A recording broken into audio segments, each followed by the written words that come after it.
Broncos are ending 2023 with an absolute bang. Russell Wilson has been benched. Jarrett Stidham on this New Year's Eve will get the start. All eyes on Sean Payton and this Broncos offense in this final home game of the season as they host the LA Chargers. Happy New Year, everyone. So glad you're with us. I'm Alexis Perry, joined, as always, by the Super Bowl 50 champion, Todd Davis.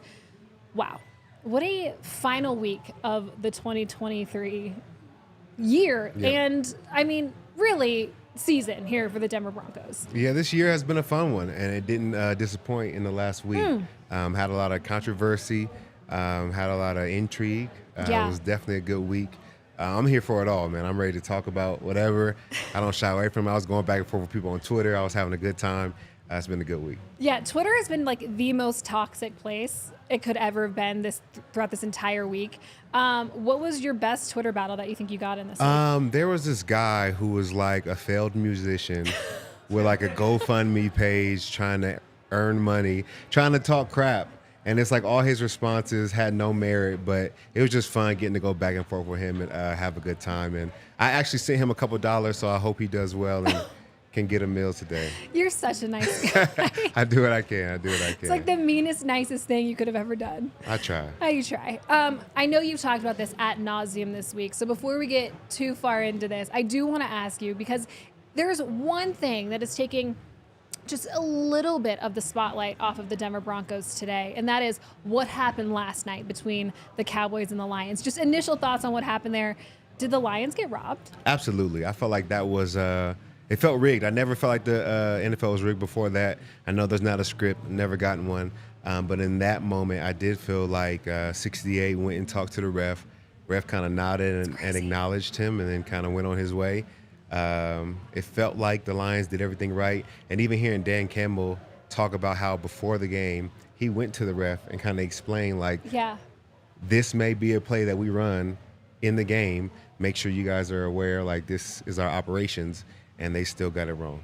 Unbelievable. I appreciate that moment, though, at least as a Broncos fan, because I'm like, oh, sweet. For like 8 hours, people aren't going to be talking about us non-stop. It has been so crazy. Like I mentioned, over the last 4 days, Sean Payton and this decision has been the talk of the NFL. And we've gotten a lot more information from both sides since you and I last talked on Wednesday. Ian Rappaport of NFL Network reported this morning, quote, last summer and again in October during the team's bye week, the Broncos general manager George Payton discussed with Russ's agent potentially altering Wilson's contract, pushing back the early vesting date of his 2025 injury guarantees. As it stands now, the $37 million injury guarantee in 2025 will become fully guaranteed in March of 2024.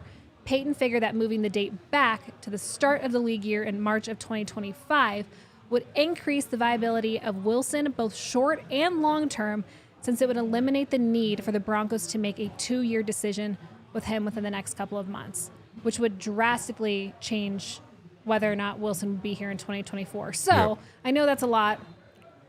This does beg the question, though, Todd. Why are the Broncos then trying to paint the picture like they wanted to potentially keep Russell Wilson here in Denver when it has been so painfully obvious week in and week out that Sean Payton does not see a future with him? Yeah, I don't think that's what they want. I think they want to move on from Russ next year, and we just caught a hot streak in the middle of the season.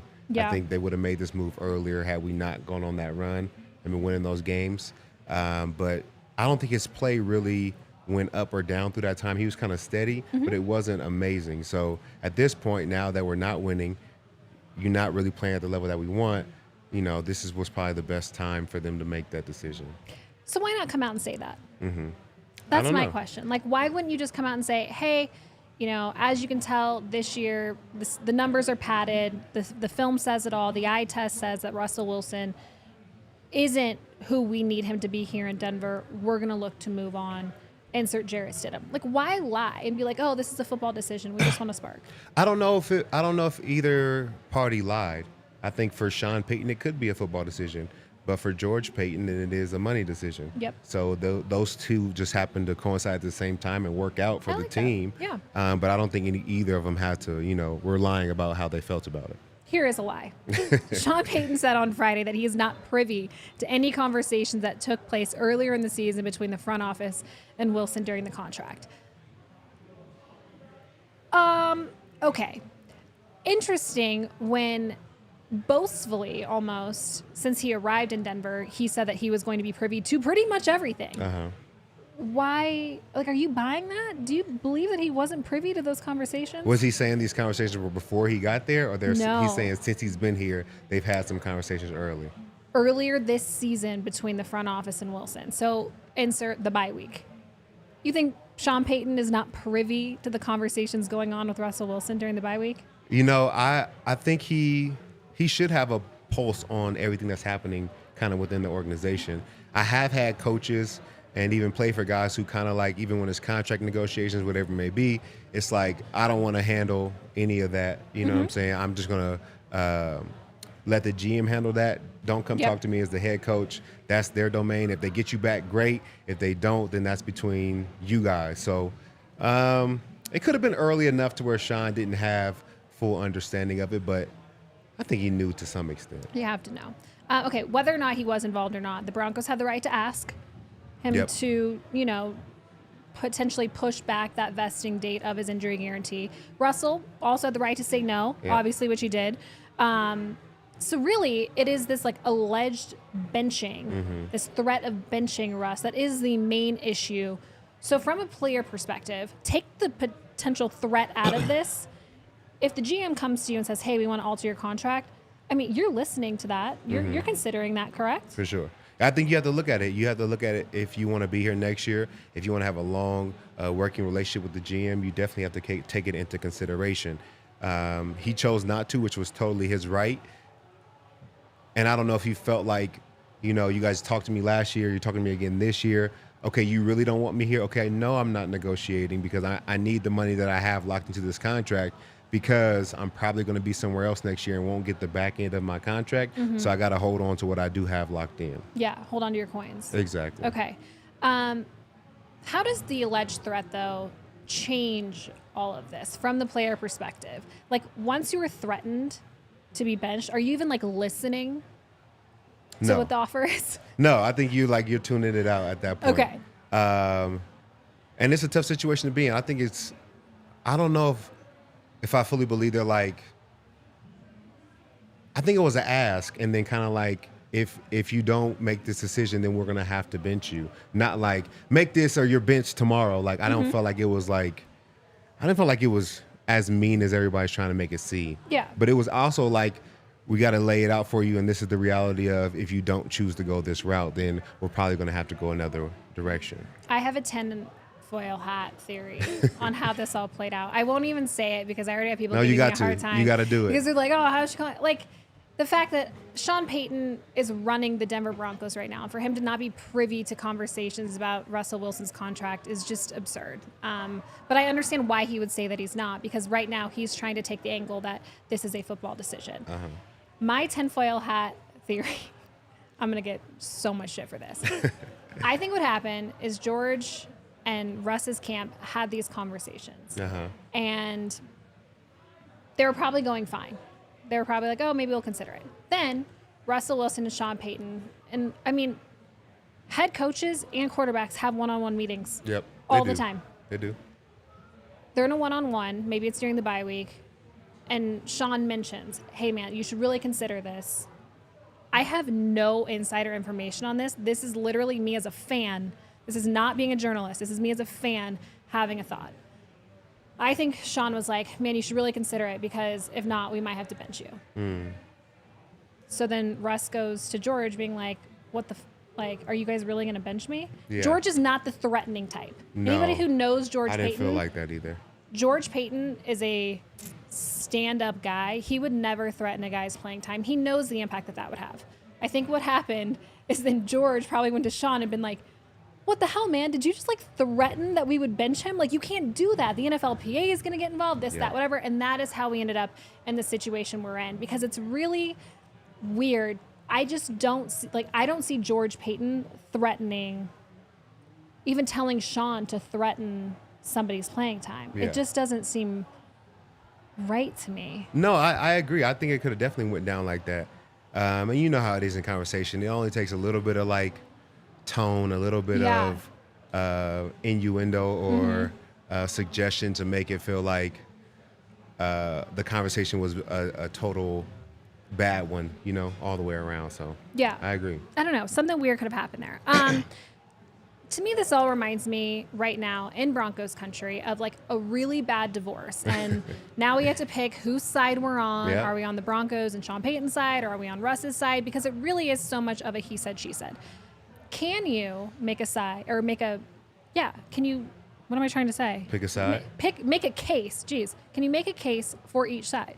Yeah, I can. I think that, Russ is a good player. He's a good guy. I understand anybody that's on his side. I think he's came and tried to work as hard as he could for the organization and the team. It just didn't work out. Yeah. But you talk about it being a divorce, and I think that's the problem is, you got mom and dad, and mom's staying here next year. You get to go to the same school. You get the same friends, and you know that, maybe dad, Russell Wilson, is moving out of state.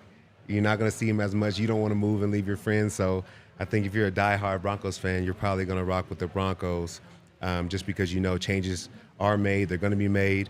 He wasn't always our quarterback, wasn't always going to be our quarterback, and sometimes things happen. Yeah, for sure. This time last week when we were on this show, the Broncos had an 80% chance of making the playoffs. Yeah. So this week, I couldn't help but think of guys like Justin Simmons, Garrett Bowles, guys who really, this was the closest they'd gotten to making the playoffs. Technically, it's still possible. We'll get to that here in just a little bit. I think because of a uniquely logjammed AFC and, of course, a really, really bad loss to the Patriots, now all of a sudden this playoff picture is looking a lot more grim for the Broncos. But now for these guys, it's okay, they have to start over again. Yeah, for and sure. We're in cap hell and we're in draft hell. How do you think guys like that who are just dying to see the playoffs are feeling this week? With this decision? I know they feel like it's tough. Like you said, this was the first time they were even close enough to even mention the playoffs. Yeah. And the guys were really looking forward to it. They all felt like, they controlled their own destiny. They had been working hard to really write the season and put it, in the right direction, and finally did. I feel bad for those guys, man. But it's not over. Hope is still alive. We still got some time to try and figure out if we can make it to the playoffs, and we hope that we can. And maybe the Jarrett Stidham era is what helps this team get there. Maybe it's J-Bone. J-Bone taking us to the playoffs. I think they call him Stiddy. Stiddy? Yeah. I like J-Bone personally. I can make up my own nickname for him. Yeah, right? you got it. You got it. Okay. So first off, let's go back to last week in terms of the game plan for Russell Wilson, because you are one of the few people I feel like in Denver media right now that are saying that Sean Payton came up with a game plan for Russell Wilson to be successful in that game. So expand on that a little bit, and then maybe what we can expect this week with Jarrett Stidham under center. They really gave Russ a lot of opportunity to really go with his first read or check it down. And, I felt like that is where Russ has been most comfortable throughout the entire year. And they tried to lean on the running game, throughout the game so that they could take pressure off of Russ. That has been our success, has been successful for us the entire year. So I think it played into what Russ does well. I just think the times that we did decide to drop back or try to make a big play, we weren't able to connect. And I feel like whether it was Russ being nervous or didn't have enough protection, it just didn't work out for us. So I definitely feel like Sean, regardless of how he felt about Russ, regardless of their relationship, always put his best foot forward in the game plan and tried to make Russ look good out there on Sundays. I think at the end of the day with Sean Payton, no matter what you think about him, his number one goal is really to win. For sure. He has, I don't even know what that personality trait really is, how you would describe it, but no one wants to win more than Sean Payton. So I don't think he could ever go out there and put together a shoddy game plan just to make Russ look bad. Yeah. Whether or not Russ could execute everything that Sean wanted him to do, Sean might know where his skill set runs out when it comes to his offensive play calling, but that doesn't mean he might not try to push it. And I think there were times where Sean Payton was trying to push it and be like, oh, come on, Russ, like, be my Drew Brees. Like, I could be your Drew, right? Like, he wanted some Drew Brees moments from Russell Wilson, and he wasn't able to get them. And I think that's where the frustration really stems from. Now, fast forward, we're in a situation where he's going to look to Jarrett Stidham to be his Drew Brees. Precision, pocket, passer. It's all about timing. That is what a Sean Payton offense is. That is obviously not what Russell Wilson is. Do we see that from Jarrett Stidham today? I think so. I think this is going to be a good game for him. I think, Sean has been putting together good game plans. I think he's going to do it again this week. And I'm excited, man. I like to see some, quick passes to get Stidham warmed up and ready to go. They don't want him to think too much. I still think we're going to, run the ball heavy. So I only think Stidham's going to have, 19 to 25 opportunities anyway. I don't feel like they're going to put the whole game in his hands. They're going to treat it similarly to how they had, Russ in the game and really run the ball well and try to, dink and dunk and then make a couple big plays downfield. Give me one thing you think we'll see today with Jarrett Stidham that we haven't really seen with Russ. Multiple slant route connections. No matter who it is at wide receiver, that's Sean's bread and butter. I think it's an easy read for a quarterback that's stepping in. And also for our guys, we have guys that have the ability to take a slant at 5 yards and take it to 15 and 20. So I really think they'll utilize the slant game a lot. Like I mentioned, Sean Payton wants nothing more than to win. But the last time the Broncos and Chargers faced off, just a few weeks ago, the Broncos did get the win. 24-7 in LA. Russell Wilson had 2 passing touchdowns, 1 interception, 224 yards. What does Jarrett Stidham's stat line look like today? Ooh, I think it might be very similar. I think that Stidham will have a good game today. For some reason, I feel like he will have 1 turnover. It's not a big deal. That's what quarterbacks throw picks. I think he might have Flacco. 1, but I think he may be able to have 2 touchdowns, one interception, and really put together a good game plan. I think he'll have like about 70-75% completion percentage. I think he'll play well. If you were making this decision heading into this week, I'm talking like Sunday night. This isn't like Wednesday when all this news broke. You're sitting at home Sunday night after the game. You're trying to think, do I want to start Russ or Jarrett? Who would you have gone with? I think for the long-term play, I have to start Stidham because we have to evaluate him in a real game to understand if he's going to be our guy moving forward. If Russ is already out the door come next year and we know it, I think that we have to evaluate Stidham because we need to know if we need to, continue to groom him to be our starting quarterback or if we need to leave him on our roster as a backup and go get a young guy out the draft. So why didn't they do that earlier then? Because a 2-game sample size against a shit Chargers team and the Raiders, mind you, the Raiders had a pretty good game. What was that, last week? I don't think this says anything. If you beat the Chargers and the Raiders these next 2 weeks, good for you, Jarrett. But, is that a big enough sample size? I think it's a big enough sample size to see if he can do what Sean tells him to do. The competition is the competition, but I think it's just about if Sean puts together a game plan, tells you to look at these keys, tells you to read these reads, tells you to go here with the ball. If you can go out and do that and execute, that's what we want to see. And why they didn't do it earlier in the year, sometimes when you're winning, you just don't want to touch anything, even if there's things that you could do better. Like P.J. Locke has been playing really well. K-Jack came back. They didn't put him right in, even though K-Jack has been a better player throughout his career, much longer career, veteran player. Sometimes when it's not broke, you don't want to fix it. But when it really gets to the nitty-gritty and, things aren't going as well, okay, now we got to really dissect how do we get better and get to a good place. Okay, a win tonight still absolutely vital for the Denver Broncos, and we will tell you why right after I tell you that you have to head on over to prizepicks.com right now. Check these guys out. They're the largest daily fantasy sports platform in North America. They're the easiest and most exciting way to play daily fantasy sports because it really is just you against the numbers. So instead of battling thousands of other players, pros, sharks, you pick more than or less than on 2 to 6 players, stat projections, and watch the winnings roll in. Didn't you and your cousin were checking this out the other day? Yeah. What was it about slaps? So that slap league, you can bet on Prize Picks like plus 3 or more slaps throughout the match. Who goes down first, and it's just a fun way to bet because those matches are crazy. Those crazy, and I would do it, but I'm not doing more than one slap. I'm Never. slapping you and then I'm out. If I knock you out, I win. I'm not letting you slap me. No, okay. You're not getting slapped. Fair enough. Nah, you're not slapping What I me. really like about it, too, is, like, you can bet on your favorite teams, right? So the Broncos are playing today.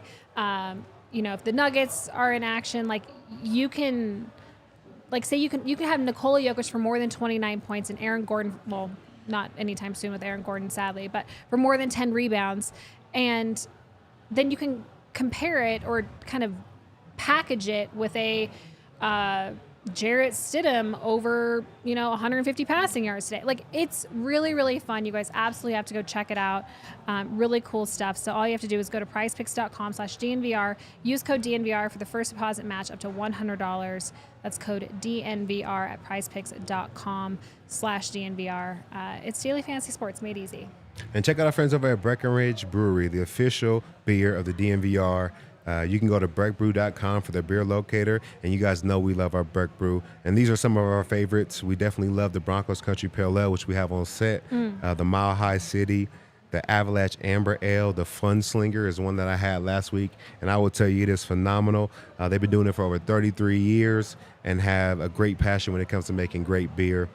They also have some other products like their Good Company Hard Seltzer, which is phenomenal. Have you had that one? I No, think you said you. I don't think I have. Okay, so we have to have some Good Company Hard Seltzer this afternoon to celebrate the Broncos win. So go check out our friends over at Breckenridge Brew. Remember to use breckbrew.com for their beer locator. Eric, did you just say in the comments that Aaron Gordon's back? He's available for the next game? That is crazy. We need That him, is man. crazy. Because I took my cousins and my dad to the Nuggets game against They just look OKC, way different without him. and it just wasn't what I wanted to see. We weren't rocking. What a rapid recovery. Yeah. Because it was 20 plus stitches, right? Yep. Face and shooting hand, like that. That doesn't surprise me though. That kid's like built different. He is. He's a dog. Yeah. He's one of those NBA players that you felt like could have played football. There's only a few of them, Yeah. but you know the dogs when you see them. Also built different, Snarf sandwiches. For sure. They're so delicious. They have so many different ingredients that you guys can choose from, and they always use the highest quality ingredients. They have really great veggie options as well. Their artichoke feta is my all-time favorite. I also really love their French dip there. I would be curious as to how many people haven't tried Snarfs. Snarfs is one of those, if you're in Colorado big time, for yeah. more than 3 months, you've gone to Snarfs, right? So be sure to check them out.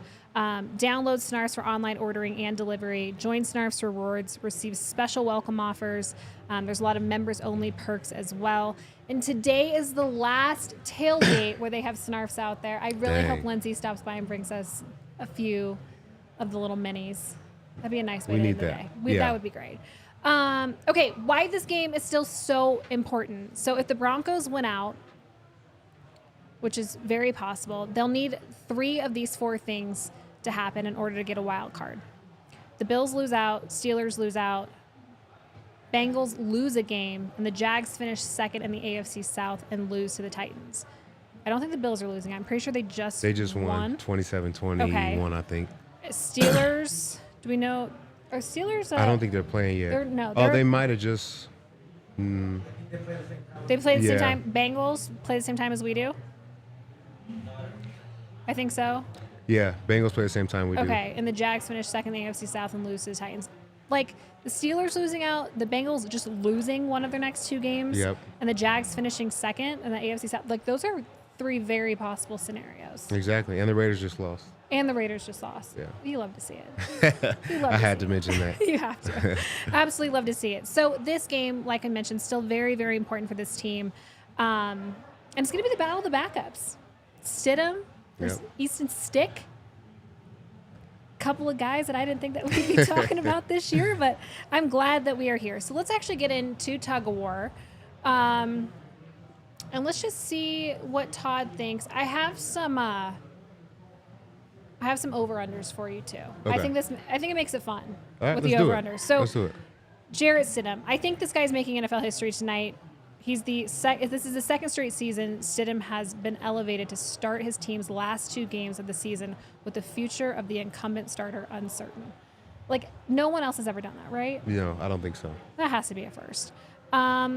We know the stat line that he put up in his first game with the Raiders last year. 3 passing touchdowns, 2 interceptions, 365 passing yards. It was a 37-34 loss somehow. I don't know how you lose that game, but it was to the San Francisco 49ers, so that's probably how. Over under 194.5 passing yards for him on DraftKings. What do you think? I think over. I think he's going to have a good game. I think he's prepared. I think he's excited. I think the guys in the wide receiver room and tight end room are excited. Not that they have any beef with Russell Wilson. I just think they're excited for something new. Like Sean said, he's looking for a spark. I think anytime you change up the lineup, it's going to create a spark. So I think overall he'll definitely have more than, I think, what'd you say, 190? I think he'll have more than that. Yeah, 194.5. Actually, because of what you just said, no beef with Russell Wilson in the locker room. Ian Rappaport's article today was a little interesting because he had mentioned that a couple of players, talking amongst themselves, had mentioned, hey, we're watching the film. We think Stidham could be a better option for us. Do players have pull like that to be able to influence this kind of decision?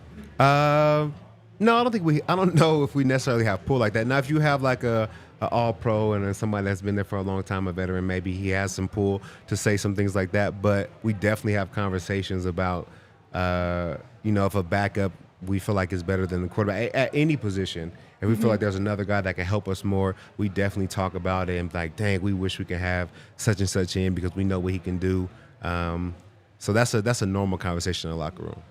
No Courtland Sutton for Jarrett Stidham today. How does that impact this game? That's really tough.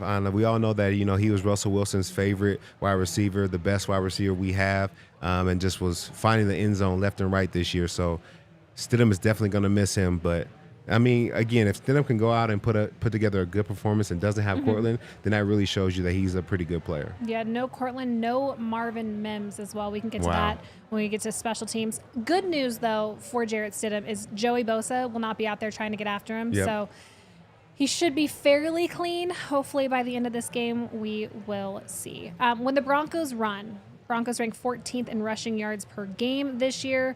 We have Javonte Williams, his over-under at 55.5 on DraftKings. I think Javonte, that's tough. I just want to talk about the running backs as a whole. I think this game we're going to have a 100-yard rusher. I think that this is the game that we're going to need it because, like I said, whenever you have somebody new coming into offense, you want to help him out as much as you can. So they're going to run the ball. They're going to put it in Javonte's hands a lot. Samaje, I think, will get a good amount of touches today. So let's hope that we have this is our 100-yard rusher game and that we do well. Combined, how many rushes versus how many passing attempts today? We've been averaging in our wins. We're averaging like 40 and 20. I think we'll be very close to that number. Close to that. Yeah. Okay, I like it. Moving on to when the Chargers pass. Easton Stick 0-3 in his 3 outings this season. Stidham and Stick 0-2 in their NFL career start. So it's a really even matchup between those guys. Stick also without a couple of his go-to guys in Keenan Allen and Joshua Palmer. His over-under is at 206.5 passing yards. Wow. They actually think he's going to have more yards. I think that he's going to have less yards than that. Okay. Like you said, Palmer's out. Keenan Allen's out. He doesn't have the same weapons that he would want to face against his pretty good back end that we have. So I think the Broncos definitely have an advantage when the Chargers pass the ball. What about when they run? Austin Eckler had a 51-yard. Wow. Let's just restart this whole sentence.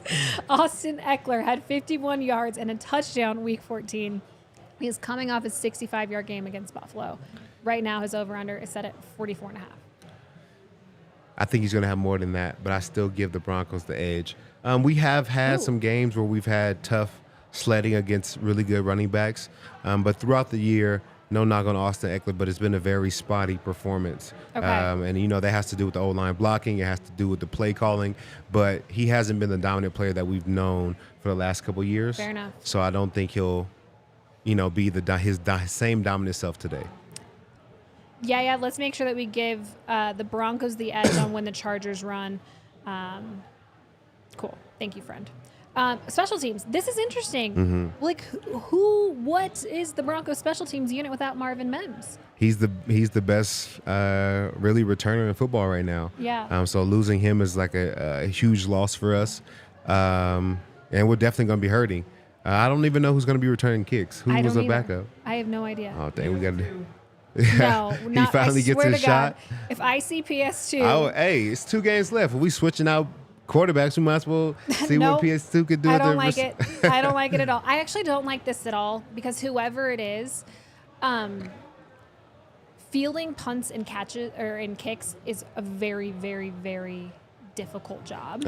I think it's one of those things that's completely underrated in this game, and you have to. I feel like that's one of those positions where you really have to get into a rhythm, and I don't like the fact that whoever it is, they're coming in cold.